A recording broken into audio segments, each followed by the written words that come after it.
Quelques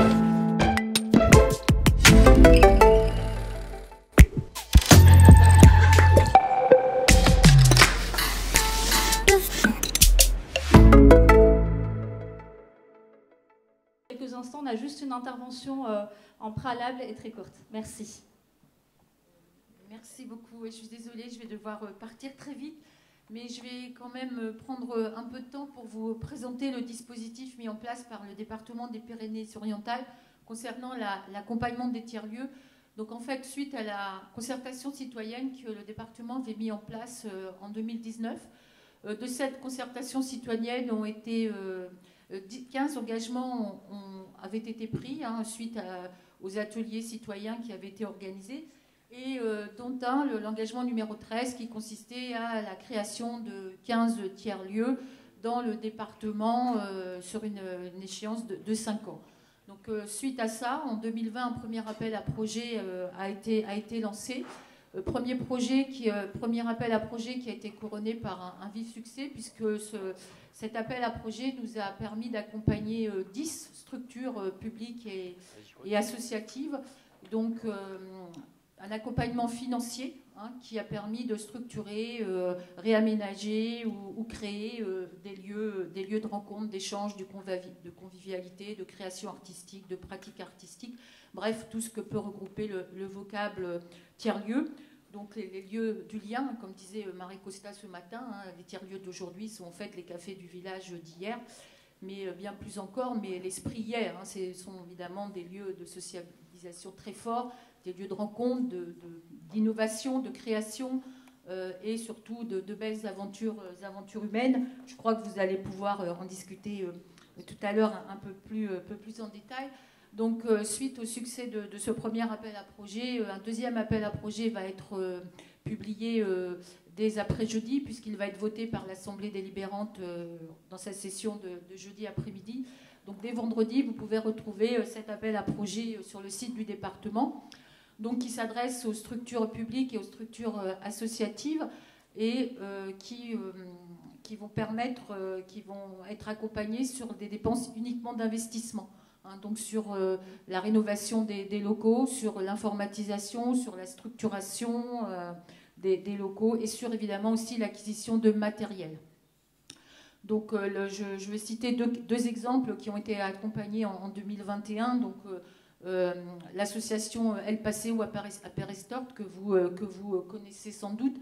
Et notre accompagnement a permis vraiment d'enrichir la programmation culturelle et la pratique artistique avec la proposition d'ateliers divers et variés, et ce à quoi a été associée une offre de restauration. Donc là, on est dans le tiers-lieu culturel et alimentation, donc en plein dans la thématique d'aujourd'hui. Et c'est vraiment une belle aventure, puisque l'activité se développe, les publics s'élargissent, et les recettes propres augmentent aussi. Donc c'est preuve que ce genre de lieu, de modèle économique fonctionne, avec évidemment beaucoup de temps, beaucoup d'investissement, beaucoup de ténacité, parce qu'effectivement créer un tiers-lieu demande beaucoup de ténacité, beaucoup d'inventivité aussi, notamment pour développer des ressources propres, parce que ces lieux ne sauraient vivre qu'avec des financements publics.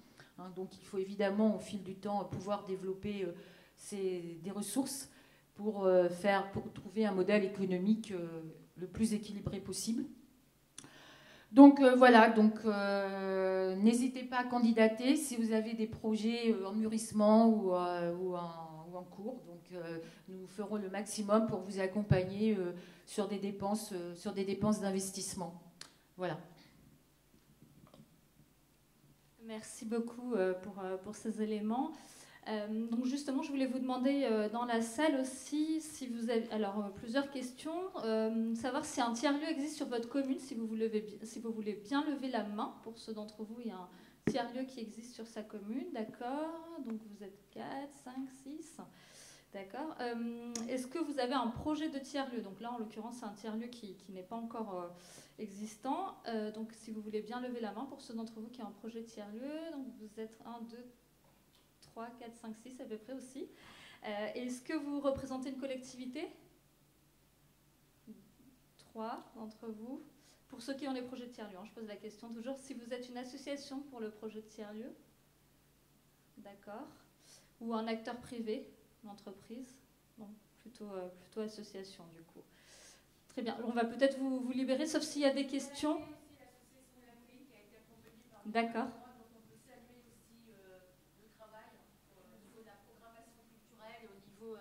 Au niveau de tout le travail que vous avez pu effectuer depuis qu'on s'est rencontrés la première fois avec les deux sites qui ont été restaurés, donc la salle des fêtes et le presbytère.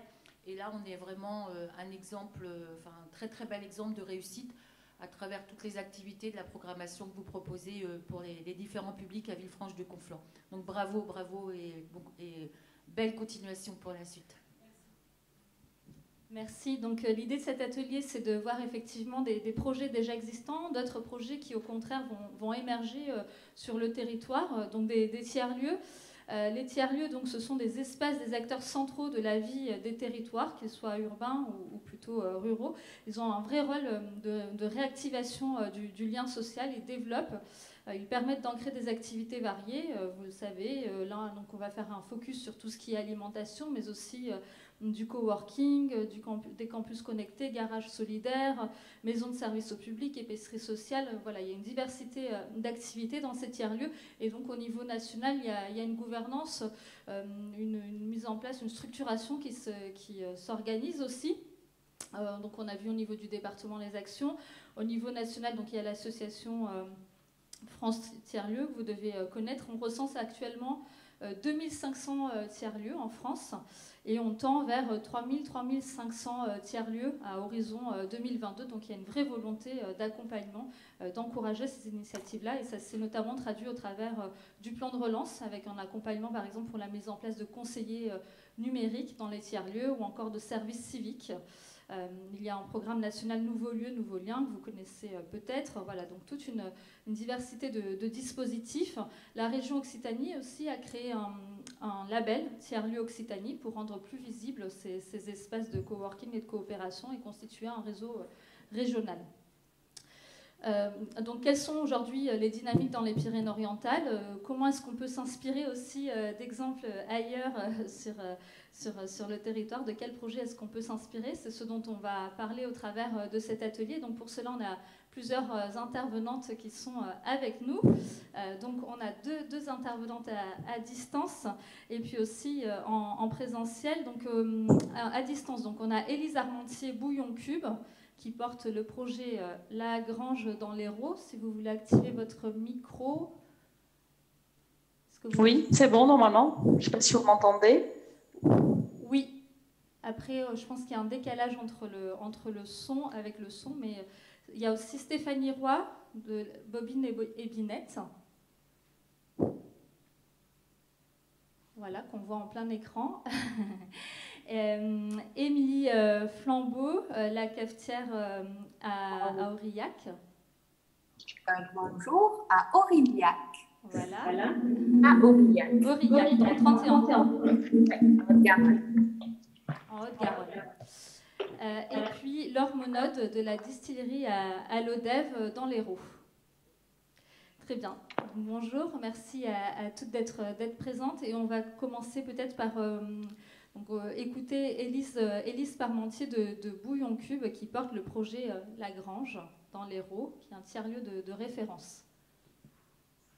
Oui, bonjour. Du coup, j'espère que ce ne sera pas trop en décalage et trop compliqué. Je ne sais pas si vous m'entendez bien là. Oui, très bien.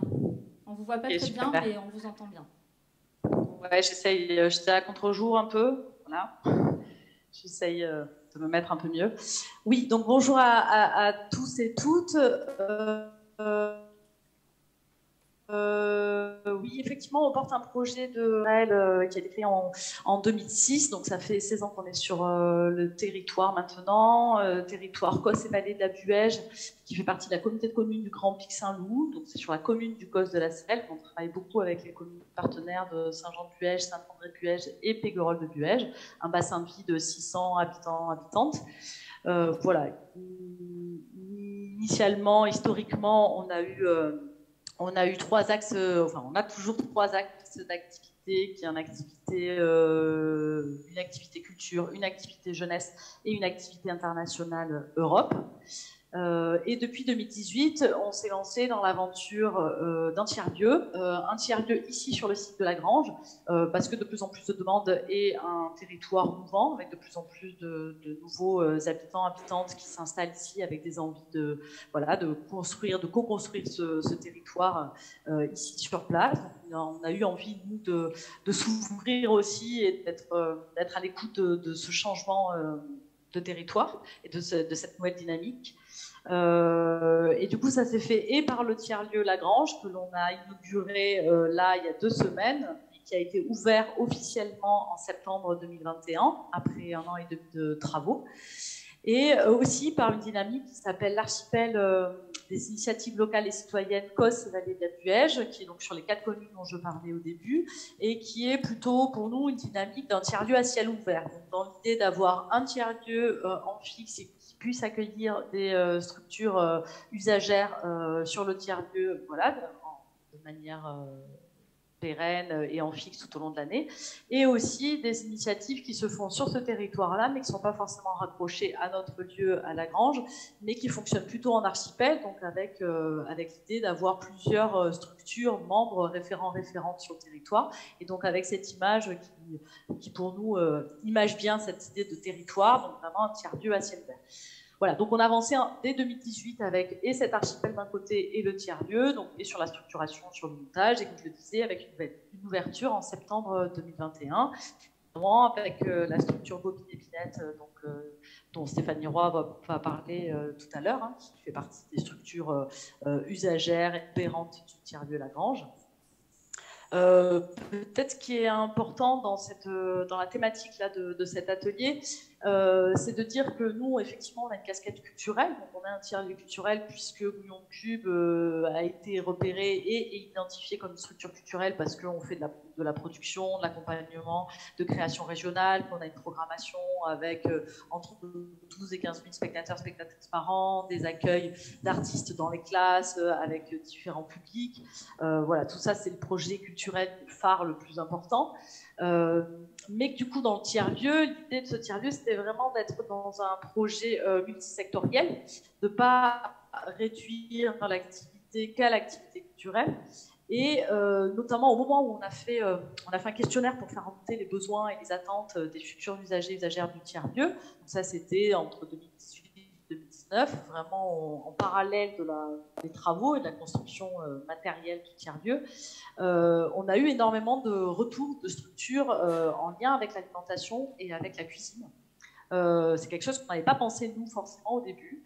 Alors la plupart des tiers-lieux réfléchissent à ça parce qu'on sait qu'en fait un lieu convivial, enfin la cuisine en tout cas c'est un lieu convivial, c'est un espace qui est très important pour les tiers-lieux, que ce soit un espace bar ou un espace cuisine, ça fait vivre clairement les tiers-lieux aussi. Nous on avait imaginé qu'il y aurait des structures qui pourraient effectivement de temps en temps venir faire de la cuisine, mais pas forcément avec une cuisine en fixe professionnelle toute l'année. Et en fait, au regard des retours des questionnaires, c'est devenu quelque chose d'assez primordial.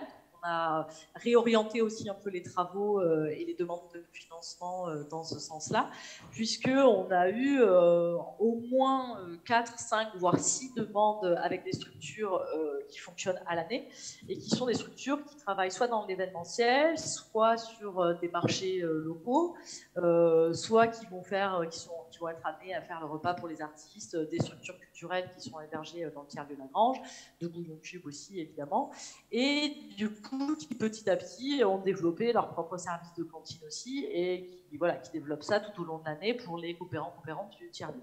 Donc ça c'est intéressant parce que c'est vrai que c'est un projet qui n'était pas forcément pensé initialement, qui s'est vraiment développé au fur et à mesure et qui maintenant fonctionne énormément. Donc on a une cuisine professionnelle maintenant, aux normes, qui accueille, comme je le disais, entre 3, 4, 5 structures. Des fois c'est tout à fait ponctuel, des fois c'est vraiment régulier, mais la plupart des structures sont là régulièrement toute l'année et utilisent cet espace. Voilà. Après on est en lien aussi, justement, ça fera peut-être la transition avec Stéphanie sur d'autres tiers-lieux voisins qui sont, eux, pour le coup, plutôt sur la structuration de projet, sur vraiment un tout début de projet, mais plutôt des tiers-lieux nourriciers, et de voir justement comment on peut être complémentaire avec des tiers-lieux qui vont fonctionner plutôt sur, voilà, sur de l'agricole, sur de la transformation d'aliments, sur ce genre de choses. Mais nous, en tout cas, ça a une place très importante et on voit une demande de plus en plus importante de la part de porteurs, porteuses de projets, de structures émergentes qui font encore une fois des repas, soit sur des repas emportés, des repas pour les marchés, des repas pour des événements privés ou des événements publics. Et c'est quelque chose qui a vraiment toute sa place sur un lieu comme le nôtre qui, à la base, a plutôt une casquette culturelle. Voilà. Je ne sais pas si j'ai parlé vite et longtemps, je ne sais pas si moi merci beaucoup tout entendu, ça va pour votre intervention. Vous entendez parfaitement. Est-ce qu'il y a déjà des questions à ce stade? On enchaîne peut-être avec la présentation de Stéphanie Roy qui nous entend bien à présent. Le souci de son est réglé. Oui, bonjour. Vous m'entendez aussi? Et puis on aura un temps d'échange voilà, avec la salle. Bonjour, du coup, Stéphanie Roy, je suis coordinatrice de l'association Bobine et Binette qui porte un projet de tiers-lieu agriculturel dont le siège est dans la vallée de la Buège, mais comme le disait Élise, nos bureaux sont hébergés à La Grange. Du coup, ce projet agriculturel, il se formalise par deux pôles. Un pôle agricole, donc avec l'installation d'agriculteurs, notamment maraîchage et élevage, et un pôle culturel qui prendrait la forme d'un cinéma qu'on dit, nous, rural, un cinéma de petite capacité avec un café, un restaurant. Et le restaurant, du coup, est le pivot entre les deux pôles, c'est-à-dire que, enfin, voilà, de manière assez logique, ça sera le lieu de transformation directe des produits de la ferme. On imagine également une boutique pour la vente directe, en fait, des produits. Alors, pour l'instant, il y a 2 agriculteurs avec qui on travaille, mais il y a possibilité, en fait, on travaille sur un lieu en particulier, pour l'instant, sous réserve, on va dire, mais il y aura possibilité d'installer d'autres agriculteurs, donc d'autres produits.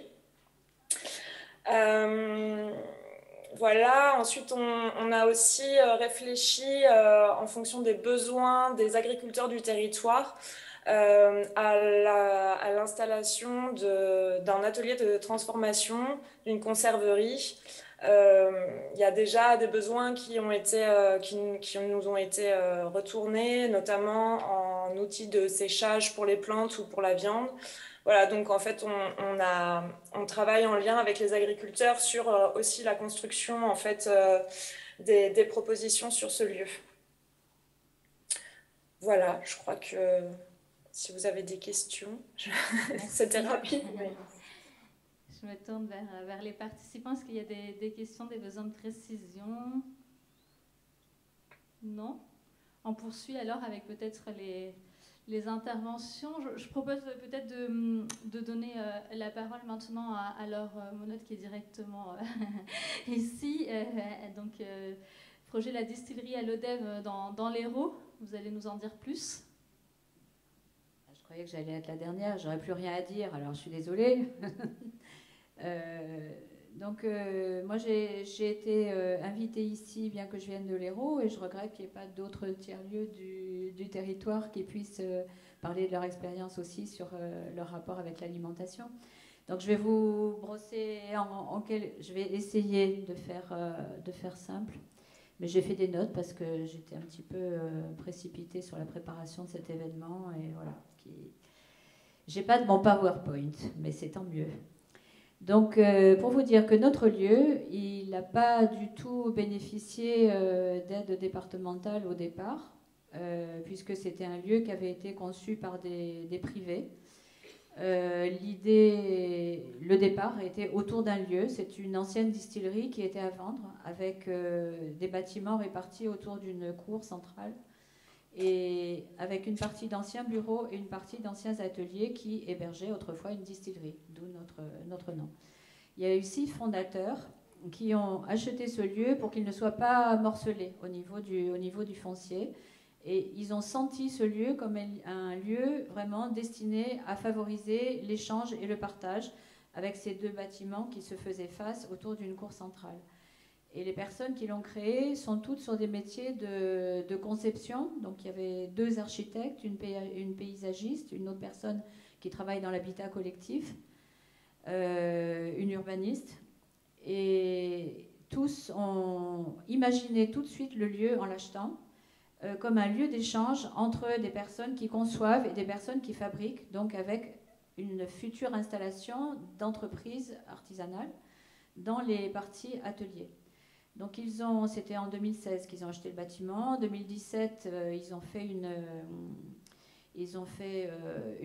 créé une association à laquelle leur groupe de fondateurs et de propriétaires donc, a mis à disposition à l'association la moitié des surfaces avec une convention de mise en jouissance pendant 99 ans. Ça a été assez long à mettre au point juridiquement pour avoir une convention qui les protège, eux, d'une prise d'intérêt personnel dans le futur développement de l'association. Et l'association, à elle, ça lui a donné donc là, je ne parle pas du tout de l'alimentation, parce que bon, là, vous avez ici, vous êtes plusieurs à créer des tiers-lieux, et donc c'est intéressant de voir qu'on a tous des naissances très différentes, en fait. Qui est due aux personnes qui sont au départ aussi, comme Élise et sa copine, qui depuis 15 ans ont travaillé toutes les deux sur leur projet de Bouillon Cube, qui est magnifique. Donc il y a eu cette fondation qui était autour des idées de concevoir donc la création, l'expérimentation et la coopération dans la fabrication. Donc on est vraiment tous centrés sur les métiers de la main, ça c'est notre spécificité. Donc dans ce sens-là, on n'est pas forcément un tiers-lieu culturel. Là je vois que sur mon petit truc, là j'ai association culturelle. Moi j'ai jamais pensé que l'association distillerie était une association culturelle. Par contre on a un tiers-lieu où il se passe beaucoup de choses qui relèvent du niveau de la culture, puisque un des fondateurs était un architecte, Bernard Cohn, qui d'ailleurs était un de ses derniers travaux, c'était le palais de justice à Montpellier, qui est un chouette bâtiment. L'idée, c'est développer les intelligences de la main. Et donc, c'est quelque chose qui a été vraiment au cœur de l'activité. C'est une idée d'une pédagogie qui est pratiquée par tous et qui met ses valeurs au cœur du tiers-lieu.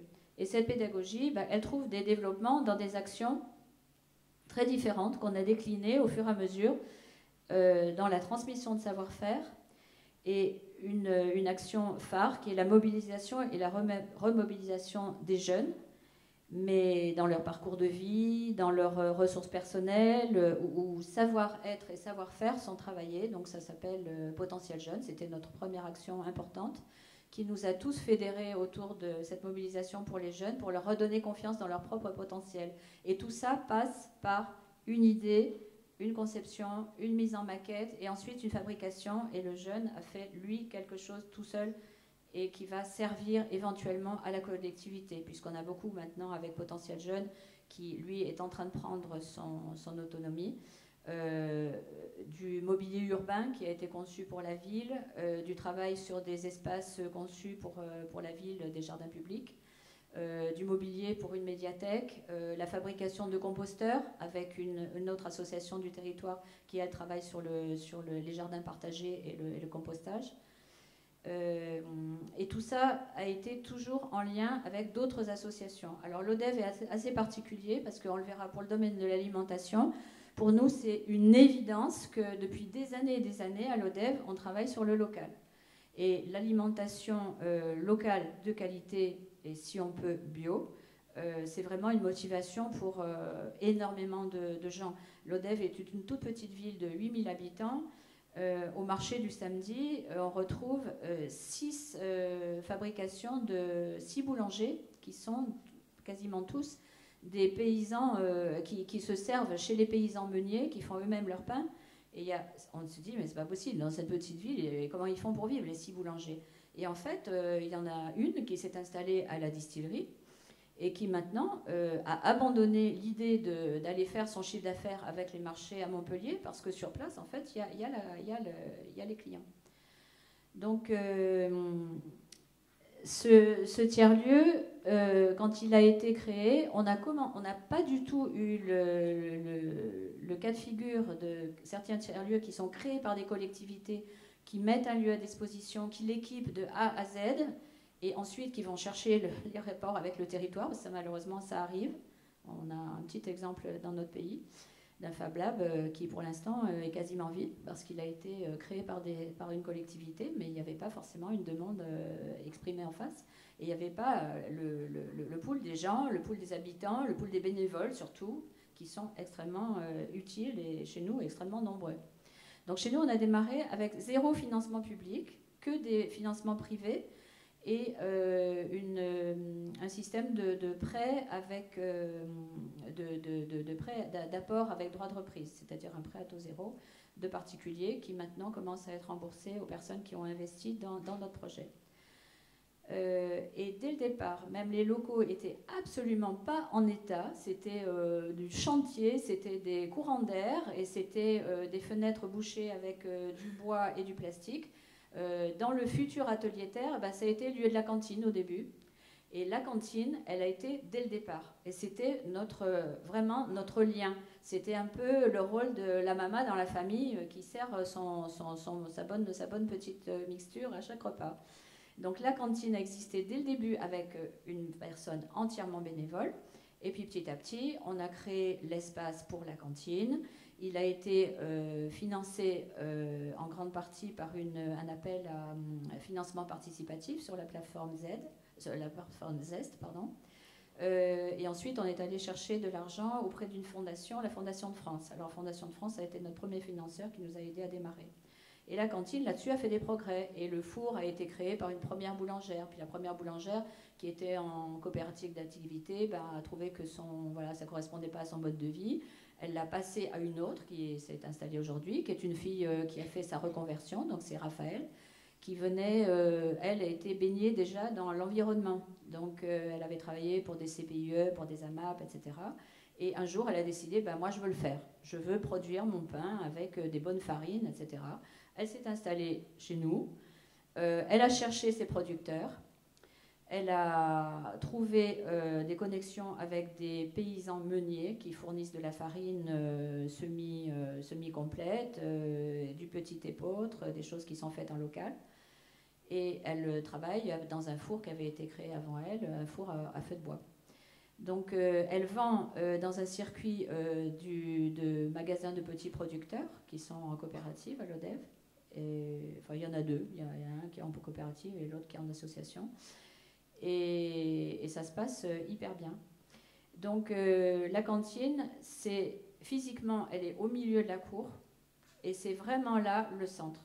Donc la cantine, maintenant, est un support toujours de convivialité, de mixité sociale, ça c'est évident. Les gens qui viennent, on leur demande d'adhérer, mais c'est adhésion à prix libre. Et on commence petit à petit à voir toute une tranche de la population qui viennent, des nouveaux, des gens qui travaillent à l'ODEV, puisque c'est une sous-préfecture, il y a pas mal d'administration. Et vraiment la mixité au niveau des âges, au niveau des revenus, etc. Et c'est des sources de rencontres qui sont formidables. Et après, la cantine joue le rôle aussi, bien sûr, de vecteur culturel. Donc on y passe du temps. On y fait maintenant des soirées-jeux, il y a eu des soirées littéraires, il y a eu des ballettis, il y a eu des événements cinéma et cuisine du monde, avec à chaque fois des bénévoles qui interviennent pour proposer la grignote ou pour proposer des plats faits sur place dans la cuisine qu'on a équipée, qui est quasiment complètement aux normes, mais enfin qui a encore besoin d'argent au niveau de l'investissement. Et les cafés sont tenus par des bénévoles. Donc le café associatif, à chaque fois qu'il y a café associatif, il y a un événement qui est le prétexte pour que les bénévoles viennent et donnent un coup de main. Et c'est essentiellement le bar qui ramène des recettes. La petite bouffe, il n'y a pas beaucoup de secrets pour nous. Ça. Enfin, je ne sais pas si c'est pareil chez vous les autres. Mais là, ce n'est pas des sources de revenus magnifiques. Hein. Par contre, maintenant, à la cantine, il y a une professionnelle qui est accueillie, donc qui est une fille qui est aussi... donc il y en a eu une première qui était en coopérative d'activité, et maintenant c'est une nouvelle qui, elle, s'est déclarée en auto-entrepreneur. et qui fait sa cuisine. Mais elle a bourlingué beaucoup, c'est une habituée. Elle arrive à faire des repas pour beaucoup de personnes maintenant. Tous les jours, on accueille entre 30 et 40 personnes à la cantine, et c'est pas rien.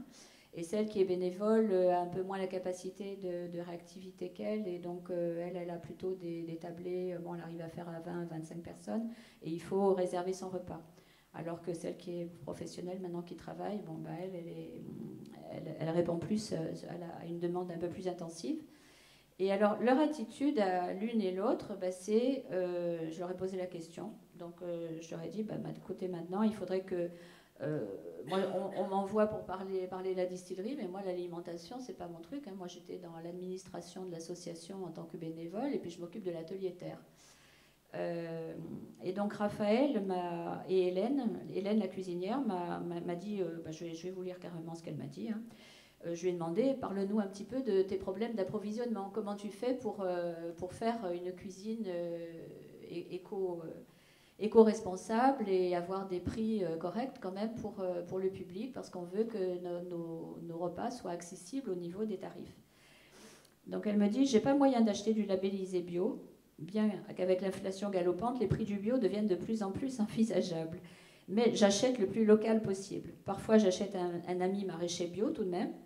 Sinon, j'achète mes légumes aux producteurs du coin. Donc en fait, la règle, c'est toujours ça. C'est le local, le local, le local. Quand c'est possible, ou au revendeur, quelquefois, qui est un gars qui est revendeur, mais enfin qui fait de super légumes, parce qu'il a aussi son terrain et son expérience de jardin. Elle dit qu'elle sert exclusivement des fruits et légumes de saison. Pour la viande, parce qu'on est aussi des viandards quelquefois, sans être des passionnés de viande, on mange un peu de viande.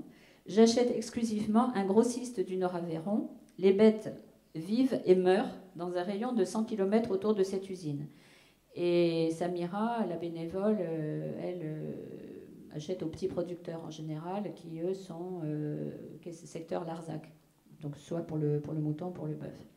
Leur alimentation n'est pas forcément exclusivement bio et certifiée bio, mais les éleveurs et le grossiste sont soucieux de la qualité de leurs produits. Pardon. En termes de goût et de nutrition, parce qu'il n'y a pas de surprise. Pour le goût, le produit local et le produit bio, en général, c'est meilleur. Hélène ne sert pas de poisson, elle, parce qu'elle n'a pas trouvé de filière éco-responsable. Donc en fait, c'est chaque acteur qui fait de son mieux et qui essaye de tendre vers un critère à la fois de qualité de la nutrition, de goût, de présentation de ce qui est donné à manger, parce que le repas, c'est vraiment un instrument de convivialité qui est absolument inestimable pour moi. Et pour maintenir un prix bas, donc chacun aussi essaye de trouver ses méthodes. Donc Hélène, elle fait ses préparations elle-même, elle n'achète aucun produit manufacturé. Samira fait les pâtes à tarte elle-même, bien sûr, avec du sans gluten, à la demande de ceux qui ont des régimes sans gluten. Et pour la boulangère, pour Raphaël, donc c'est pareil, hein, c'est elle-même qui a fait des gros efforts pour trouver ses produits. Donc si vous voulez des détails, elle m'a donné plein de détails sur ses approvisionnements, parce qu'il y a des choses qu'elle ne trouve pas évidemment en local, donc on essaye de minimiser. Et après, au niveau des prix, donc en ce qui concerne la boulangère, elle dit, mais moi je veux pas faire j'ai préféré faire le choix de vendre mon pain un petit peu moins cher et de le vendre sur place. Et j'en vends largement assez pour me faire, au bout de 3 ans, elle se fait un SMIC. Et elle est assez contente de ça. Et par contre, si elle était à Montpellier, son pain, au lieu de le vendre entre 5,10 € et 9 € le kilo, elle le vendrait facilement 12 € le kilo. Mais elle a fait le choix de ne pas vendre à Montpellier et d'écouler sur place. Il y a différentes solutions aussi qu'elles offrent pour les publics en difficulté financière. Donc Hélène, elle fait beaucoup de troc, c'est-à-dire qu'elle échange des repas contre des services, parce que c'est une fille qui s'installe sur le territoire, elle a des travaux à faire, elle a des choses. Donc c'est de l'échange. Samira a créé quelque chose qu'elle appelle, enfin elle a créé, c'est pas elle qui l'a inventé, je pense, c'est les repas suspendus. Donc, où des sommes d'argent sont mises de côté pour pouvoir servir avec des dons ou des gens qui payent un peu plus leur repas. Et du coup, c'est versé sur le repas suspendu. Et celui qui arrive et qui n'a pas de rond, il peut manger quand même. Mais parallèlement, avec d'autres associations, elles ont aussi participé à des cantines solidaires, à des soupes solidaires, avec des tas d'événements comme ça. Il faut dire que nous, on est vraiment très, très, très liés. Là, maintenant, depuis 2017, on est sur le territoire. Et moi, je connaissais beaucoup de gens sur le territoire pour avoir travaillé dans les métiers d'art avant. On est vraiment très, très, très imbriqués, très copains et très acteurs et co-acteurs avec toutes les associations du territoire. Donc, il y a la recyclerie, il y a la grande conserve qui maintenant travaille sur le réemploi dans le bâtiment. Il y a les terres partagées, il y a un CLAP, il y a un collectif. Enfin, l'ODEV était connu pour sa politique culturelle avec le musée qui avait fait faire des progrès énormes à la ville et avait été beaucoup plus attractif grâce au musée. Et maintenant, c'est plus tellement le musée, c'est les collectifs de l'ODEV qui font leur aura. Voilà. Donc merci de m'avoir invité. Et alors surtout bienvenue parce qu'on a été donc labellisé Fabrique de territoire, qui est un label super intéressant parce qu'on est financé pendant 3 ans, 50 000 € chaque année, ce qui nous a permis de continuer à garder nos salariés. Les 2 premiers salariés, c'est simplement cette année, en 2021, qui ont été financés par le leader qu'on est allé chercher. Et maintenant, c'est Fabrique de territoire. Et ensuite, on est en train avec un DLA qui vient de se terminer, de travailler sur la pérennisation de notre modèle économique, là, qui est largement centré sur les revenus des ateliers partagés et de l'activité associative dans les ateliers partagés. Et on va certainement devenir prestataire de services et collaborateur avec plusieurs services de la ville ou de la communauté de communes et avec plusieurs autres associations, dont TZCLD, qui est à l'ODEV aussi, Territoire Zéro Chômage Longue Durée. Voilà. Très Donc bien. on sera sûrement à la cantine aussi de ces associations, puisqu'ils le sont déjà. Merci beaucoup. Donc, vous avez souligné cette question de l'ancrage territorial, enfin de la mise en réseau, du lien que vous avez avec les acteurs sur votre territoire, Oui. qui est Et je voulais dire bienvenue à ceux qui veulent venir faire chez nous des visites inspirantes. Donc, on a eu le plaisir déjà de recevoir la collectivité d'Argelès, qui est venue chez nous. D'accord. Et alors, on partage, on visite et on discute autour d'un repas, bien sûr. D'accord, très bien. Bah, écoutez, peut-être qu'on pourra organiser ça aussi au niveau du pays Pyrénées-Méditerranée. Merci beaucoup. Est-ce qu'il y a des questions, ça suscite des réactions? Est-ce que ça vous inspire? Est-ce que ça vient nourrir vos projets aussi? Oui. Est-ce que vous voulez nous parler un petit peu de vos projets avant peut-être qu'on écoute la dernière intervenante? Oui, attendez, j'arrive, je vais vous donner le micro. Bonjour, je m'appelle John, je fais partie d'une association de médiation scientifique qui s'appelle Kimio. Et la question était le lien aussi, est-ce que vous êtes dans un PAT, donc les plans de relance autour de l'alimentation, voilà. Donc voilà, est-ce qu'il y a aussi du soutien, des activités aussi de sensibilisation par rapport à l'alimentation durable? Parce que c'est qu'on parle beaucoup de circuits courts, mais ce n'est pas que le circuit court, il y a aussi le côté anti-gaspi et ces réflexions-là. C'est à vous et voilà, à toutes les intervenantes. Oui, pour ce qui est du lot des voix, enfin, je sais que tout ça fait partie d'une réflexion au niveau du pays Cœur d'Hérault. Et c'est le SCOT du pays Cœur d'Hérault qui a tout ce travail de recherche et de relations, mais honnêtement, je ne sais même pas vous répondre à la question s'il y a un PAT ou pas. Et il n'y a pas d'AMAP proche de chez nous, ça c'est clair. Et on a très peu de territoire agricole. Il y a beaucoup de campagnes et beaucoup d'élevage, mais pas beaucoup de terrain pour faire des légumes. Merci. Est-ce que nos intervenantes en ligne souhaitent répondre à cette question? Moi, je peux répondre pour, du coup, nous, on est sur la Comcom du Grand Pic Saint-Loup, il y a effectivement un PAT. Et avec l'asso, oui, on a envie de développer ces axes-là aussi, notamment avec une association qui s'appelle Pic Assiette, qui intervient sur notre territoire. Mais voilà, nous, on est une toute jeune asso, ça fait 1 an qu'on est sur le territoire, donc c'est des partenariats qu'on va développer dans le temps. Voilà. Merci. Je ne sais pas si Émilie souhaite répondre à cette question tout à l'heure, peut-être quand je vous donnerai la parole. Ce que je voulais souligner, peut-être vous informer de cela si vous n'en avez pas connaissance à ce jour, c'est que le pays Pyrénées-Méditerranée, qui couvre donc 4 communautés de communes, Haut-Val-Espire, Val-Espire, les Aspres et la communauté de communes Albert-Côte-Vermeil-Libéris, soit 58 communes, porte depuis 2021 un projet alimentaire territorial, le PAT Marimoun. Et donc on a dans la salle 2 personnes qui sont en charge de l'élaboration du lancement de ce PAT, parce que c'est assez récent, donc on a pour ambition de travailler sur la préservation de la surface agricole utile, mais aussi l'évolution, la transition des modes de production, une alimentation plus durable, plus responsable, poser aussi les questions de santé autour de l'alimentation et bien évidemment d'inclusion, comme ça a été abordé dans le cadre de votre intervention, madame. Donc dans la salle, je salue la présence de Géraldine Caprani, donc qui est la responsable du projet alimentaire territorial du pays, accompagnée d'Agathe Lecuru, qui est notre stagiaire sur le sujet. Donc vous pourrez nous retrouver dans le cadre de différents événements organisés sur le territoire. On a mis en place un pôle foncier. Enfin, si vous avez des questions à ce sujet, et puis si on a le temps tout à l'heure, peut-être que Géraldine pourra vous exposer un petit peu plus les actions à venir dans les mois prochains.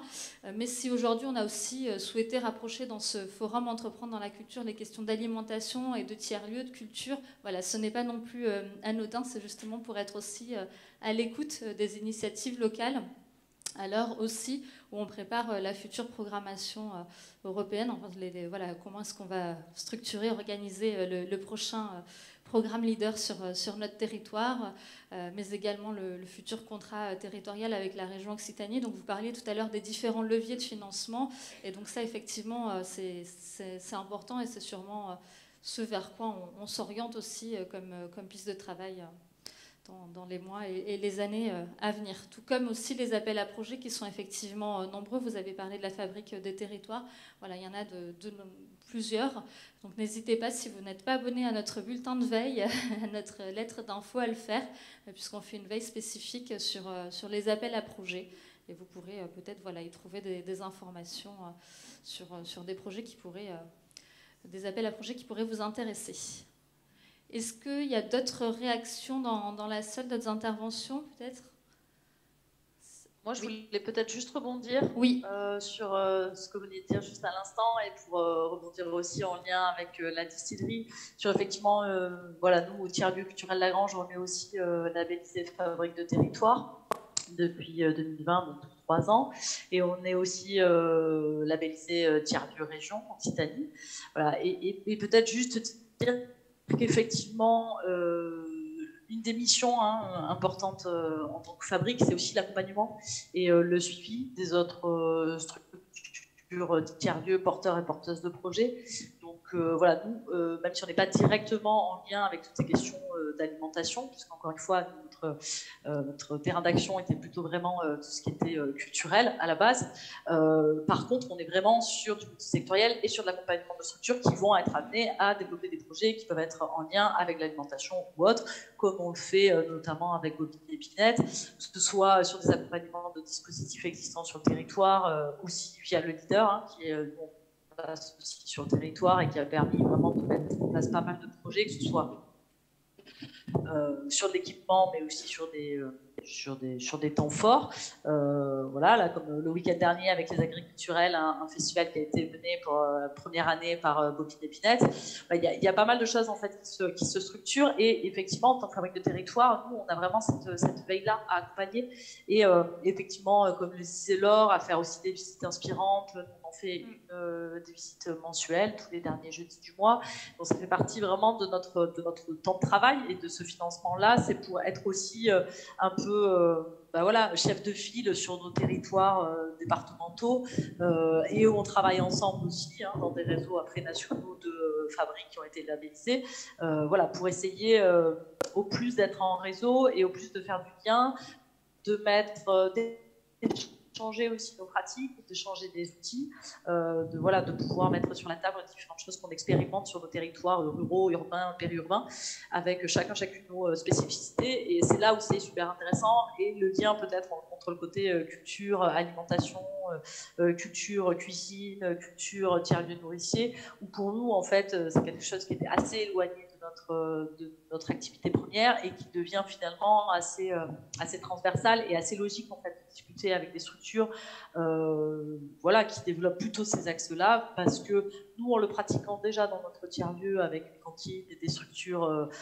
émergentes qui s'installent et qui sont en train de lancer leur activité, en fait, on découvre aussi tout un panel d'activités, tout un pan de nouveaux dispositifs, de nouveaux accompagnements et d'actions en fait qui nous paraissent en fait essentielles sur un territoire. Voilà, peut-être juste pour faire le parallèle, quand on s'est installé ici en 2006, il y avait vraiment cette question aussi de projet de territoire avant tout et de projet d'éducation populaire au sens large. Donc de ne pas faire que de la culture, mais aussi de la jeunesse, mais aussi des projets de mobilité européenne, de mobilité internationale. Et là, avec la question du tiers-lieu, là, côté la transversalité des axes d'activité est d'autant plus importante. Donc, effectivement, cette question-là de l'alimentation, des circuits courts, des PAT, tout ça paraît être évident, en fait, et logique, et ça a tout son sens. Donc, voilà, c'est aussi pour dire qu'il y a cet accompagnement-là qui est fait et qu'en fait, on apprend autant que ce qu'on peut amener, nous, dans la structuration et le montage d'un projet tiers-lieu. Voilà, il ne faut pas hésiter aussi à nous contacter sur toutes les questions de structuration et de montage de projet. Merci beaucoup. Émilie, tout à l'heure, nous parlera aussi de l'importance de la mise en réseau des structures. Une autre intervention ici, côté salle, je vous laisse vous présenter, monsieur. Alors, bonjour à tous. Moi, je suis Olivier. Je représente l'association Slow Food Pays Catalan. Et donc, du coup, donc on est carrément dans le sujet, là, dans ce qui est en train de se dire, parce Slow Food est une ONG internationale avec une antenne ici en Pays Catalan, et on a pour notre slogan, c'est le bon, le propre et le juste. Donc on prône et on intervient pour une alimentation bonne, propre et juste, bon pour la santé et pour le goût, propre pour l'environnement et juste, un juste prix pour le travail des producteurs et le porte-monnaie des consommateurs. Et pour mettre tout ça en évidence, on organise des marchés de producteurs locaux et aussi bio. Donc on fait ça à Elne, dans les PO.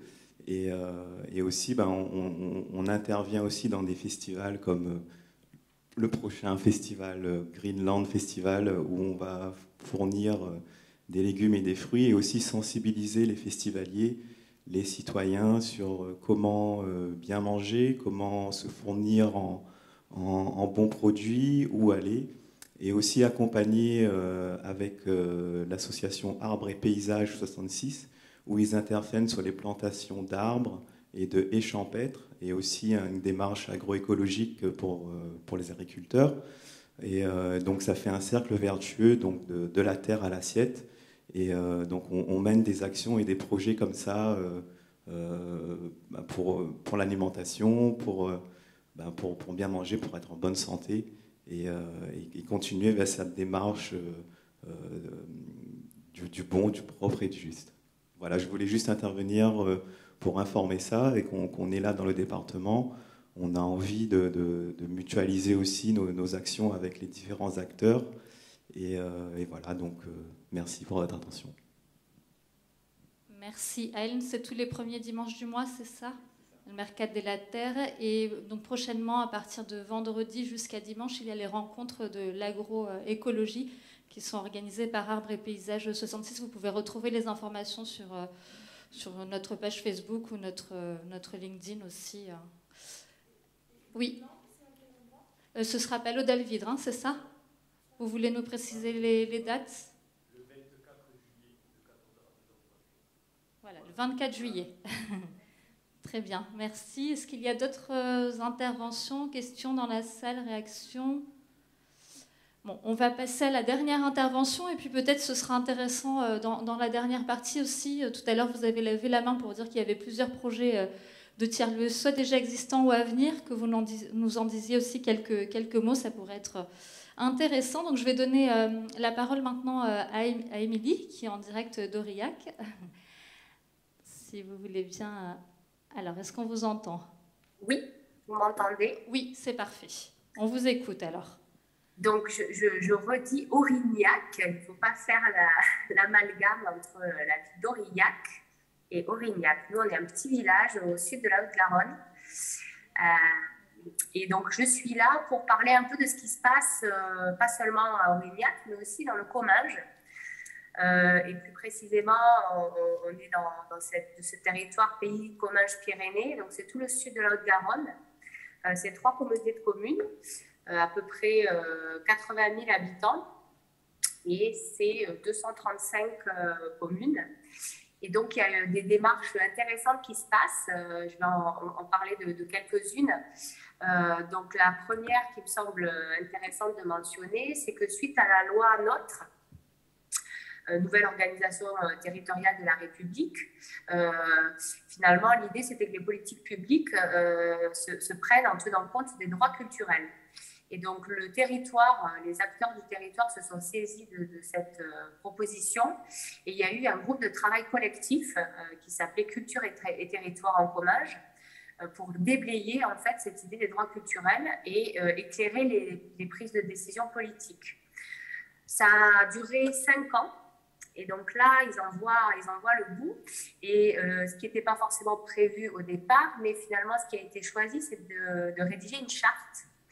Donc, ça fait plusieurs années maintenant qui sont aussi guidés par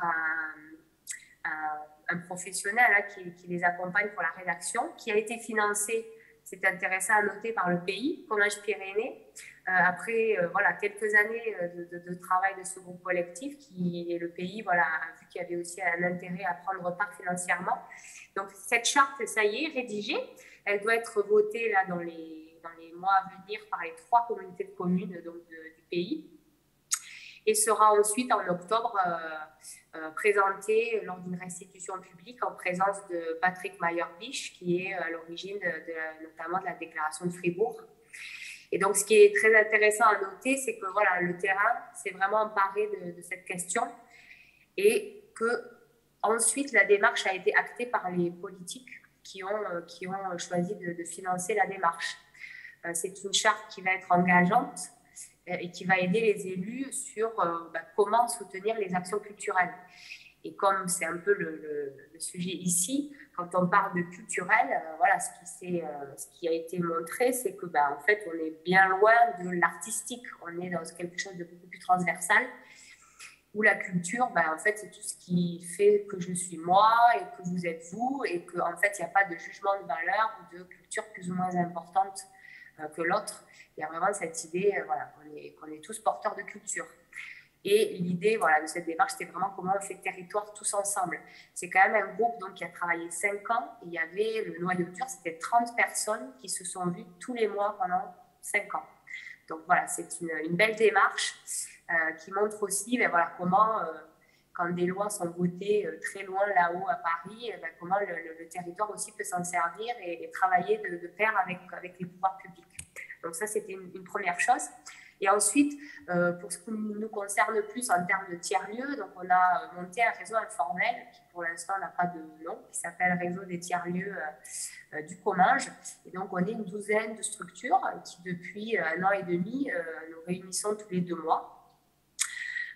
Donc sur ce territoire des 3 communautés de communes, pour échanger, pour apprendre les uns des autres. Donc ça a commencé vraiment un tour de parole. En plus, on était en plein Covid, donc il y avait vraiment besoin tout simplement de parler. C'était aussi presque un groupe thérapeutique au départ. Et puis finalement, on a vu qu'il y avait des besoins. Mais chose épatante, c'est qu'il y avait aussi plein de compétences au sein de ces réseaux. Donc finalement, on en est arrivé là, il n'y a pas longtemps, à préparer un gros travail de qui a besoin de quoi et qui peut donner quoi. Et donc, on est maintenant en train de passer un peu à cette étape de monter en compétences au sein de ce réseau local, on va dire. Et ce qu'on remarque, c'est qu'on attire de plus en plus de porteurs de projets qui ont envie, qui ont en fait besoin d'être guidés, de voir comment ça se passe. Ça rejoint tout ce qui a été dit précédemment. Donc, c'est des initiatives toujours hyper enrichissante, intéressante, sachant que certaines structures de ce réseau, notamment la Maison de l'Avenir à Saint-Gaudens, qui est fabrique de territoire, qui est aussi labellisée tiers-lieu d'Occitanie, et nous, la cafetière à Aurignac, qui sommes aussi labellisés tiers-lieu d'Occitanie, on a la possibilité voilà, de aussi faire le lien avec les couches des autres collectivités territoriales.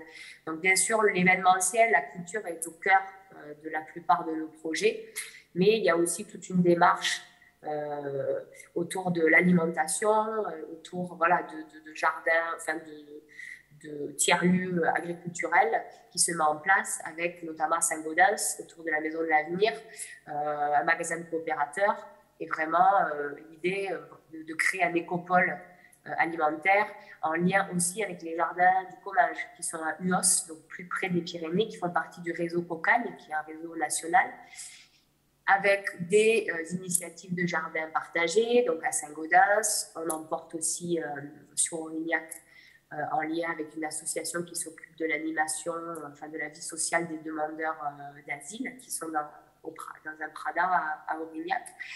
Et donc l'idée, c'est que finalement, même si c'est un territoire assez vaste, c'est beaucoup aussi d'interpersonnel qui fait que ce réseau prend forme, on se nourrit les uns des autres, on s'appelle. S'il y a des envies de faire des choses, on regarde déjà qu'est-ce qui est fait, qui peut le faire peut-être mieux que nous, ou avec qui on peut le faire, parce qu'on est beaucoup de structures à rester associatives, donc à être portées quand même majoritairement par des bénévoles. Et on se rend compte qu'on a tout à gagner à la mutualisation. Donc, par exemple, pour le cas d'Aurignac, nous, on est en centre-bourg. Donc, c'est un petit village de 1200 habitants qui est assez dynamique parce que c'est un ancien chef-lieu de canton avec beaucoup de commerces. Et d'ailleurs, depuis 2 ans, ça a pris un boom incroyable. Il y a maintenant 4 restaurants, une poissonnerie, une fleuriste, des choses qu'on n'avait pas vues depuis des années. Et donc, il y a un autre tiers-lieu à la sortie du village qui est plus, lui, sur le terrain agricole, maraîchage, mais aussi événementiel, location de bureaux, tiers-lieu plus classique. Et donc, on voit toute la pertinence, en fait, de nous, de faire des actions chez eux de faire des choses avec nous. Donc, il y a vraiment un aspect territorial très prononcé. Et quelque part, cette façon de travailler du terrain, elle s'impose de fait, en fait, aux collectivités. Donc, ce n'est pas forcément l'inverse qui se produit, c'est plutôt cette manière de travailler qui vient toquer à la porte en fait, des communautés de communes pour dire, voilà, nous, on fait réseau, en fait, il n'y a pas de... Bien sûr, chaque structure peut demander ses aides, ses subventions, bien évidemment, mais même pour la labellisation régionale, par exemple, avec l'autre tiers-lieu d'Aurignac, on a fait une candidature commune en précisant que voilà, nous, on était en centre, eux, ils étaient en périphérie, si on peut dire ça comme ça, et que même si on n'est pas à 20 km l'un de l'autre selon le critère de la région, c'est quand même pertinent qu'il y ait 2 tiers-lieux parce qu'on ne fait pas les mêmes choses et parce que à 2, on est plus fort que tout seul. Donc voilà, c'est un aperçu très rapide, mais on vous invite aussi fortement à venir nous rendre visite. On met en place aussi des matinales inspirantes. S'il y avait des besoins, on pourrait les faire en visio également. Et voilà, et donc c'est toujours hyper enrichissant de regarder ce qui se passe un peu loin, mais pas si loin. Merci beaucoup. Est-ce que ça suscite des réactions, des questions? Est-ce que vous voulez nous parler de vos projets aussi déjà existants ou à venir?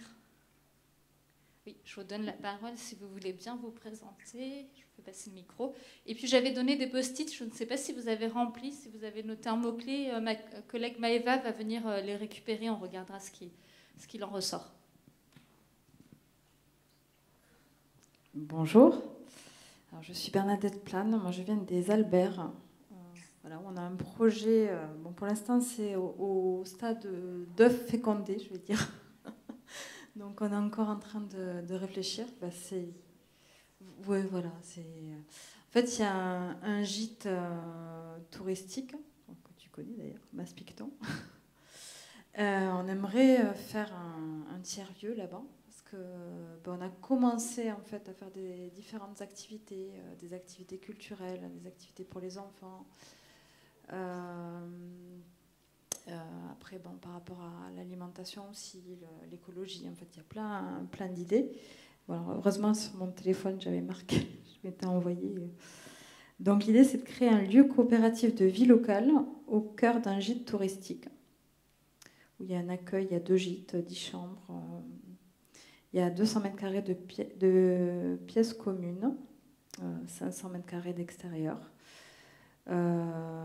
Mettre ces espaces à disposition des acteurs locaux pour proposer des ateliers, des stages, des conférences, des animations, des concerts et spectacles, avec ou sans hébergement inclus. Soutenir l'économie locale et les circuits courts, par exemple faire des marchés sur place, vendre de produits locaux. Donc, je pense, peut-être avec Slow Food, il faudra qu'on parle. Environnement et transition écologique, tourisme alternatif, durable et solidaire, à savoir que le gîte, il est placé vraiment au milieu d'une zone qui est complètement dans le tourisme de masse. Donc on va amener quelque chose de différent, que les gens qui viennent en vacances aient plus de contact aussi avec tout ce qui se passe localement. Et puis voilà, donc valeurs, solidarité, bienveillance, coopération, convivialité, transmission. Et créer des séjours d'entreprise, familles, clubs, associations, des séjours sur mesure avec repas et activités. Voilà, tout ça c'est en chantier. L'idée c'est de repenser le tourisme de masse en fait. Le tourisme de masse, on sait que c'est important pour l'économie souvent locale. Maintenant, il y a un très gros impact écologique dû à ce tourisme de masse. Et donc le Mas Picton, en fait, au Mas Picton, on essaie de repenser ce tourisme de masse. Donc quelque chose de plus responsable, où effectivement on y met en place des ateliers bien-être, mais des ateliers aussi d'animation, voilà, des activités plein air, où on va faire attention à l'environnement, où on va être vraiment, on va responsabiliser les gens sur la préservation de l'environnement, quoi. Et je vais m'arrêter là parce que c'est encore en construction, donc je ne vais pas m'étaler plus. Merci beaucoup. Donc il y a des exemplaires qui ont été laissés de l'appel à projet du département. Je vous en donne peut-être un, et puis si certains d'entre vous le veulent, je peux vous le distribuer. Est-ce qu'il y a d'autres projets que vous souhaitez présenter ? Si je peux me permettre... Bien sûr. Pardon. Du coup, je vais rebondir sur la question des marchés parce que ça a été évoqué à 2 reprises. Dans l'Hérault, en fait, tout à l'heure, Élise le disait, ce week-end, on a organisé la première rencontre agriculturelle en Buège à Saint-Jean-de-Buège avec une programmation à la fois artistique, culturelle et agricole. Et on a organisé un marché de producteurs et d'artisans locaux et ou bio. Et en fait, il y a une association qui a été très ressource sur l'organisation de ce marché, qui est l'association Marché Paysan. Alors, ils interviennent dans le 34, mais voilà, je pense que c'est une bonne ressource, en tout cas, pour l'organisation. Voilà, je voulais juste le mentionner. Merci pour cette information. Oui, je vous en prie. Bonjour, je suis Laetitia Desplanques de la compagnie Ensima. Je suis metteur en scène et directrice artistique de cette compagnie. Et je suis cofondatrice du tiers-lieu culturel qui est en train de se monter à Villefranche-de-Conflans, qui est un tiers-lieu qui regroupe à la fois des compagnies, mais des artistes indépendants, enfin, voilà, différentes formes juridiques dans le domaine de la culture. Et la dimension alimentaire, on l'a abordée lors d'événements particuliers où on fait appel aux producteurs locaux pour faire déguster les produits des vallées qui nous entourent, puisque Villefranche se trouve au croisement de plusieurs vallées avec des producteurs qui sont riches, autant au niveau, enfin, voilà, sur le plan global de l'agriculture.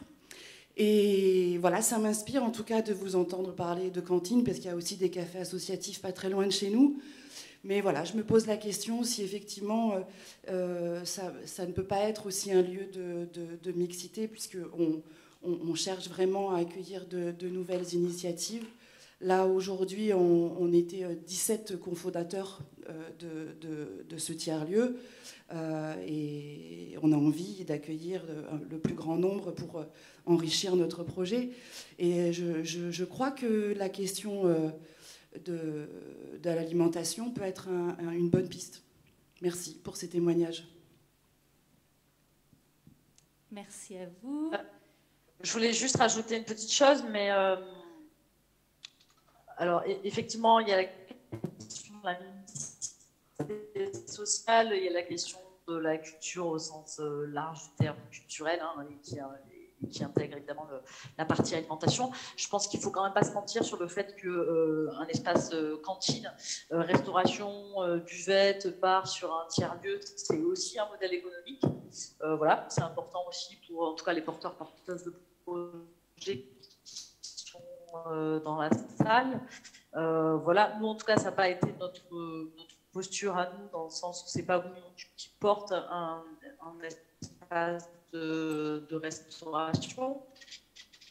C'est en fait la cantine professionnelle est un espace réservable et en location comme le sont les bureaux partagés ou comme le sont les espaces scéniques de travail artistique. Mais je crois que c'est aussi des choses, en tout cas quand on est voilà, par rapport à Laetitia notamment là, qui parle voilà, sur la création d'un tiers-lieu, je pense que c'est aussi des choses qui se réfléchissent. Voilà, parce que je pense qu'effectivement, ça amène du public, ça amène de la mixité, ça amène... Alors là, ça coupe beaucoup. On vous entendait jusqu'à présent, mais là, ça coupe voir trop. Des spectacles, voir des artistes. C'est aussi par la cantine qui vient d'autres corps de métier. Mais, pardon. Oui, on vous entend très mal. Là, ça s'est un peu dégradé au niveau du son. C'est un peu les aléas de la visio. Bon, c'était juste la question du modèle économique. Du modèle économique qui est voilà, important à prendre c'est important, en compte. je pense. Voilà, c'est ça. Vous voulez rebondir là-dessus? Justement, Élise, on est en train on est en plein DLA, puisque voilà, c'est vraiment un très bon support pour structurer. Le modèle économique, effectivement, ne reposera pas sur de la restauration, c'est évident, mais en espace de convivialité, j'y croyais déjà, et ça me donnera des arguments pour travailler avec mes collègues du tiers-lieu. En termes de convivialité, d'espace de rencontre autour de la programmation, parce qu'effectivement, notre projet, il est avant tout culturel et source et ressource pour les artistes, les acteurs culturels locaux. On ne perdra pas ça de vue. Mais voilà, je retiens aussi l'expérience de l'ODEV autour de ça. Merci beaucoup. Est-ce qu'il y a d'autres personnes qui portent des projets de tiers-lieux ou qui en connaissent sur leur commune qui souhaitent témoigner? Non, pas spécialement. Juste dans les mots-clés là, qui ressortent, bon, il y a toute la question des échanges, du partage, du collectif, des synergies, de la coopération, qu'on peut regrouper tout ça autour de la question du faire ensemble sur le territoire et réactiver le lien social. Vous avez pu souligner ça. Vous avez évoqué aussi la question de lieux physiques ou naturels, l'utilisation de bâtiments vacants sur la commune. Et l'extérieur, alors je ne sais pas, la personne qui a noté le mot-clé extérieur, si elle veut nous dire ce qu'elle entendait par là, si c'est la question d'ouverture ou la question d'espace extérieur. Oui.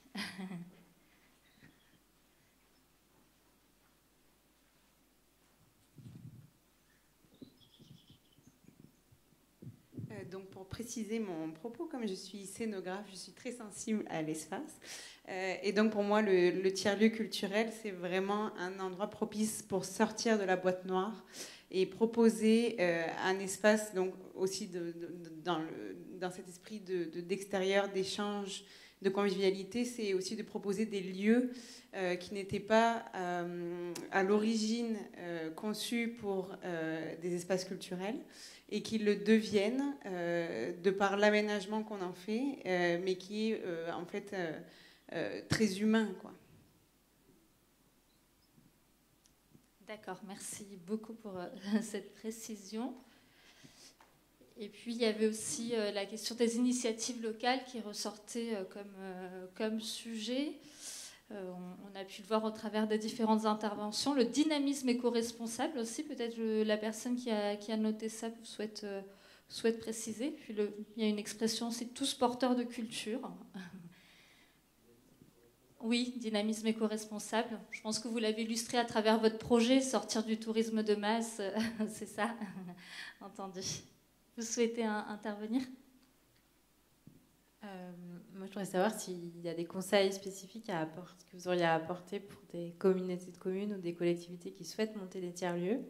Parce qu'on l'a vu là dans les exemples, souvent ça émane d'initiatives citoyennes engagées.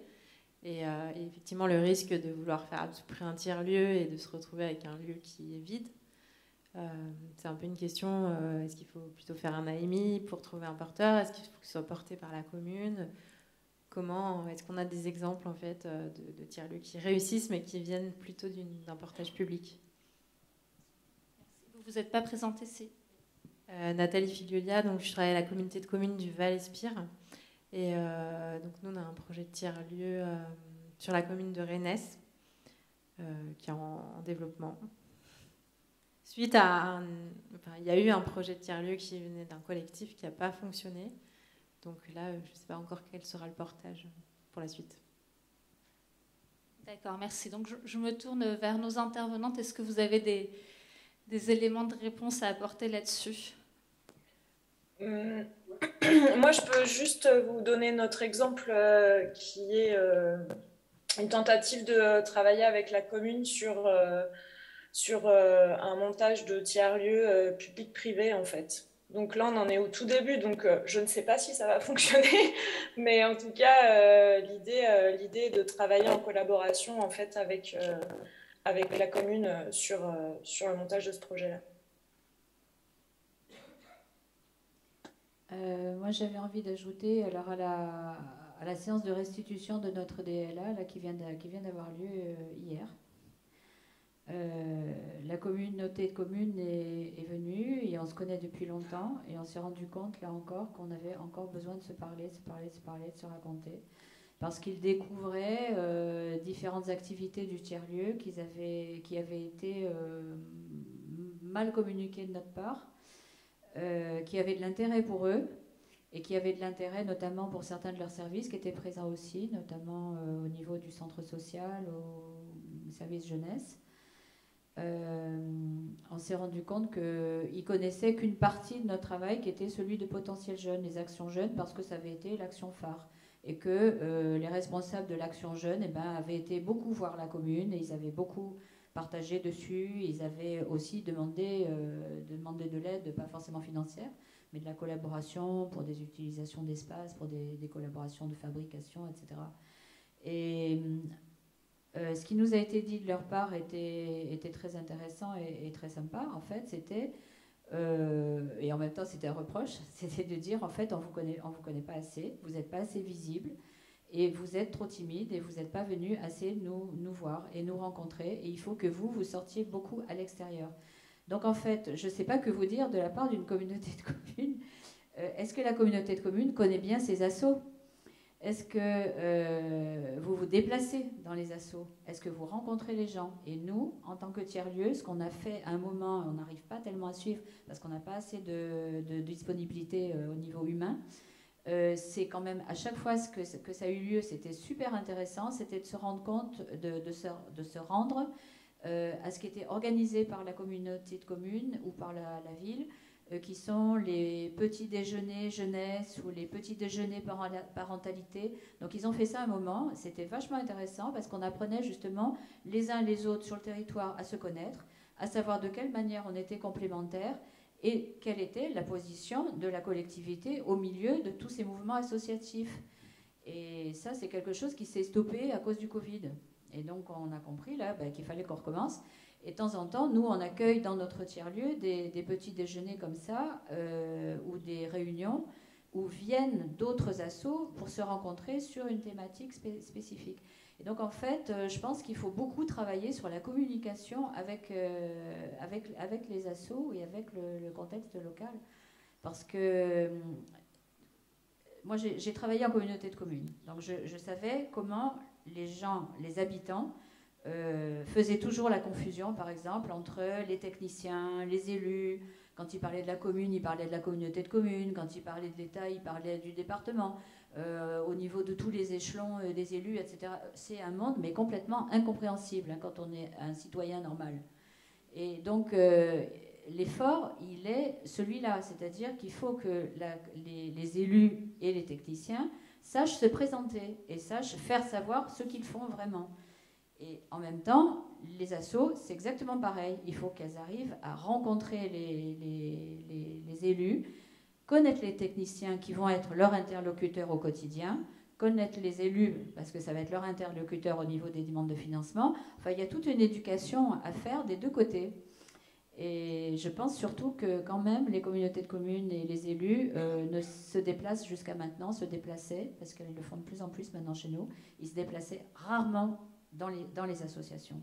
C'est-à-dire qu'on a l'impression qu'à partir du moment où on est élu, les gens ils restent dans leur bureau, et puis on les a au téléphone, on les a par mail, mais on ne les connaît pas vraiment, et puis on a l'impression qu'ils ne bougent plus leur cul de leur bureau, quoi. Donc il faut vraiment arriver à ce qu'on se rencontre physiquement. Et quand on se rencontre physiquement, les rapports deviennent totalement différents. Donc là, on arrive à bâtir des projets communs. Donc les collectivités qui ne connaissent pas assez les besoins et ce qu'ont à offrir les habitants et les associations, elles passent à côté d'une richesse incroyable. Et ils peuvent se planter parce qu'ils vont inventer des choses qui ne correspondent pas à la réalité du terrain. Voilà. Donc un besoin d'être sur le terrain, voilà, de créer des passerelles. Il y a Émilie aussi qui souhaitait réagir, répondre. Je vous donne la parole. Oui, ça va complètement dans ce sens-là. En fait, il y a vraiment une idée de décloisonner qui fait quoi, en fait. Je sais que quand on a commencé à monter notre tiers-lieu, évidemment, les premières personnes qu'on a appelées, la première personne, c'était le maire de notre village, qui s'est mis en lien avec la Comcom pour savoir qui serait la personne référente pour nous suivre, en fait, depuis le début. Et il se trouve qu'en fait, ce technicien est lui-même, on va dire, tout en bas de l'échelon, qui le mènerait éventuellement jusqu'à sa présidente. Et en fait, lui-même, il aimerait bien être investi dans ce réseau des tiers-lieux. Mais au final, il a à chaque fois des contretemps, donc il n'est jamais à nos réunions. Et parfois, quand il prend le temps un peu de faire le tour, il prépare des documents, mais complètement hors sol, pas en prenant connaissance de qu'est-ce que nous, on est en train de faire sur le terrain. Et quand on avait déposé notre première demande de subvention, en gros, on nous a répondu oui, mais bon, vous, en gros, vous êtes suivi par le département, donc nous, on vous aide en mode associatif, mais par contre, les tiers-lieux, on ne vous aide pas, puisque les tiers-lieux, ça sera nous. C'est-à-dire que nous, communauté de communes, c'est nous qui allons monter des tiers-lieux. Les autres qui se revendiquent tiers-lieux, en fait, ça ne sera pas des tiers-lieux. Enfin, donc, il y a vraiment un dialogue à restaurer et voilà, une interconnaissance. Et en fait, peu importe qui fait le premier pas, mais il faut le faire, en fait. Parce que si, en tant que local et que citoyen, on attend que la communauté vienne, ou la commune, c'est peine perdue, et dans l'autre sens aussi. Donc, à un moment donné, le plus intelligent pour moi, c'est celui qui fera le premier pas et qui fera en sorte de toujours mettre dans la boucle ses élus. Et au final, ça finit par payer les élus aussi, notamment nous en ruralité. C'est aussi des gens, c'est aussi, bien sûr, c'est peut-être prestigieux, mais c'est aussi du bénévolat, c'est parfois des missions qui ne sont pas reconnues, qui sont, comme vous le disiez précédemment, le public ne comprend pas, qui fait quoi. Donc, c'est aussi, les élus, c'est pareil, les maires dans les petites communes, il faut s'imaginer que c'est des missions avec du prestige. C'est aussi des gens malmenés, qui se font engueuler par leurs administrés. Et je pense qu'il y a vraiment un travail à faire du côté associatif, d'aller, de prendre contact, de ménager la relation. Et petit à petit, ça fait. Ils ont aussi envie de voir des choses concrètes. Quand on y va avec un projet sur un bout de papier, pour moi, ça n'a parfois pas de sens. Des fois, on a des surprises, mais donc voilà, c'est ce que je voulais rajouter. Merci beaucoup. S'il n'y a pas si, une dernière intervention. Ah, on vous entend très très mal de votre côté. Je donne la parole à un participant dans la salle et je vous la redonne. Peut-être en coupant votre caméra, ce sera mieux. Est-ce que ça marche là?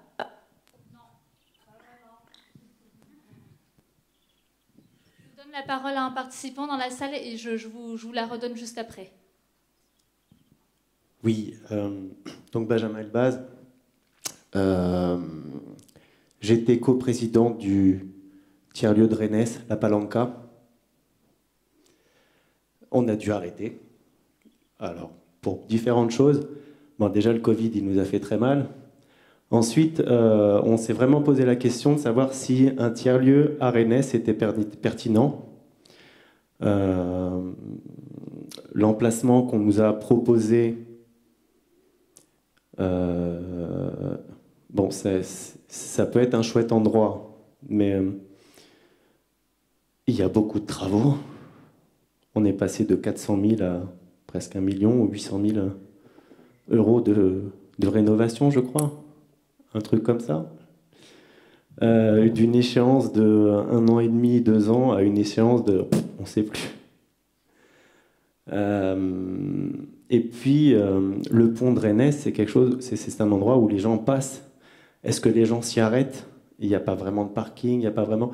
Alors, c'est intéressant qu'une communauté de communes fasse une demande pour avoir un tiers-lieu. C'est un truc qui se fait rarement, parce que généralement, un tiers-lieu se fonde déjà parce qu'il y a un lieu repéré par une population qui est sur le terrain tous les jours et qui se dit ce serait bien qu'on investisse ce lieu pour fédérer quelque chose. Ça part de la population. Là, c'est pas parti comme ça. C'est parti d'une demande du haut avec une information vers le bas, on va dire. Et je crois qu'en fait, derrière, tout le monde s'est engouffré jusqu'à ce que, bah tiens, comment on fait, qu'est-ce qu'on fait, puis il restait que 2 personnes, Franck et moi, et on a décidé de le monter. Parce qu'on croit en ce projet de tiers-lieu. La preuve, c'est que je suis encore sur un projet de tiers-lieu et que Franck est aussi sur un autre projet de tiers-lieu. Mais je pense que peut-être qu'il y a un appel à projet à faire et que c'est avec ce projet qui vient d'en bas que vous allez pouvoir monter ce tiers-lieu à Rennes, un projet qui tient la route. Et je pense, et c'est pas comme ça que ça s'est fait, je crois. Hein. Il n'y a pas d'historique? D'accord. Moi, je sais que j'ai assisté à toutes les réunions et que ça a été très difficile aussi de mettre en place les choses parce que pas de lieu prêt, parce que le lieu qu'on nous a prêté, c'est 40 mètres carrés et puis un tiers-lieu, on sait que il en faut au moins 250 minimum hein, pour qu'on puisse segmenter et faire différentes choses en même temps. Donc, bon, c'était une belle expérience, mais je pense qu'il y a tout à repenser sur ce projet de Rennes. Voilà. Mais on pourra en discuter de vive voix, si vous voulez. Oui, merci. Je crois qu'il y a effectivement un échange à avoir sur l'historique des éléments de contexte. Et puis, vous soulignez peut-être la question de l'accessibilité du tiers-lieu.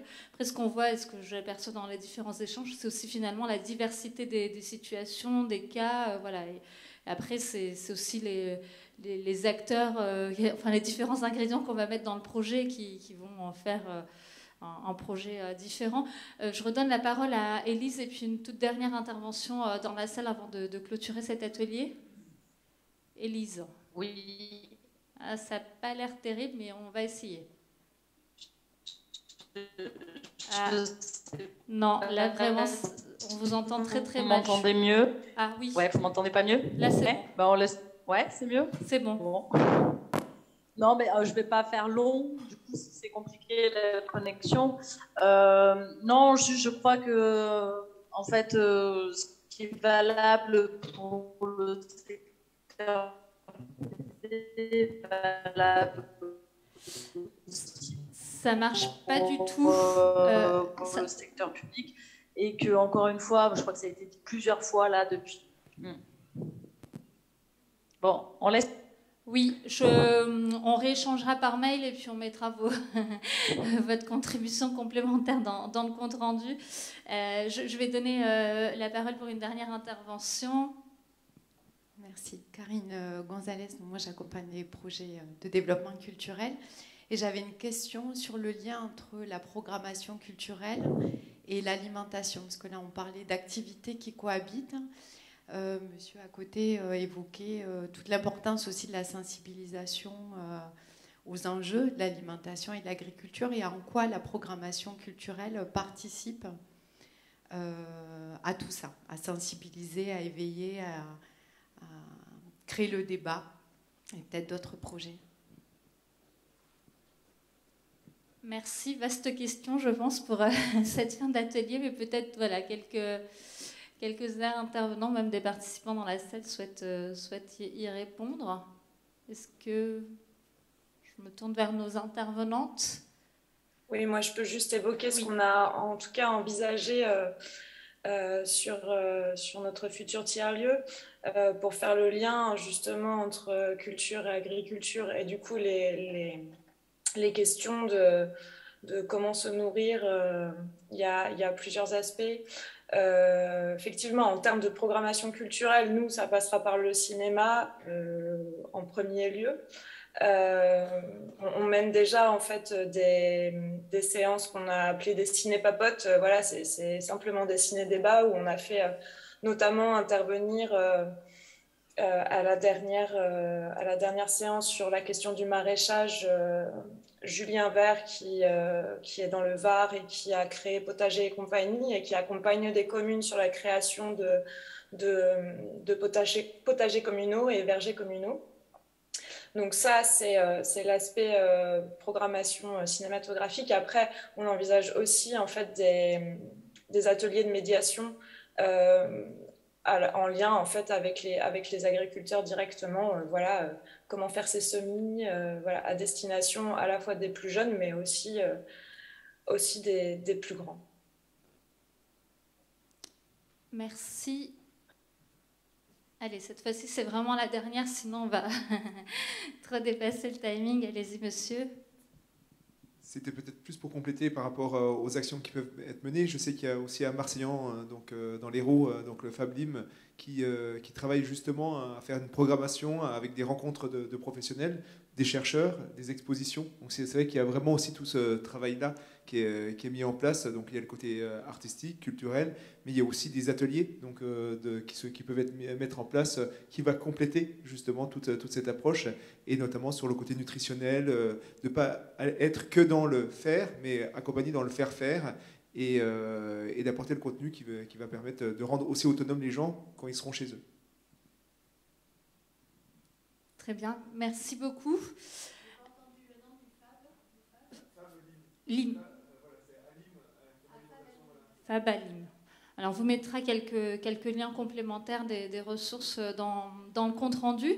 Donc, je remercie les intervenantes, que ce soit ici sur place ou à distance. Merci beaucoup malgré les difficultés techniques. C'était très riche. Merci beaucoup aux participants et participantes d'être restés jusqu'au bout. Donc pour ceux d'entre vous qui êtes inscrits à la visite, alors à la base c'était les caves bières, mais ça s'est transformé en visite de la ville de Thuir, donc c'est à partir de 17h30. Donc rendez-vous devant l'Office du tourisme ou bien initiation à la dégustation de vin à l'Institut régional de sommellerie. Donc rendez-vous aussi devant l'Office du tourisme.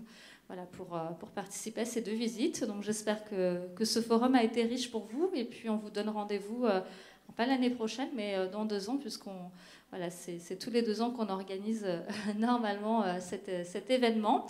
Et puis j'espère bien d'ici là pour travailler, échanger sur vos projets. Voilà, n'hésitez pas à toquer à la porte du pays Pyrénées-Méditerranée pour essayer de vous accompagner, vous aiguiller en termes d'ingénierie, d'appel à projets, de ressources, et puis pour vous aider à vous inscrire aussi dans ce panorama de projets et d'acteurs. C'est vrai que c'est complexe, voilà, les différents échelons, les différentes compétences de collectivités territoriales.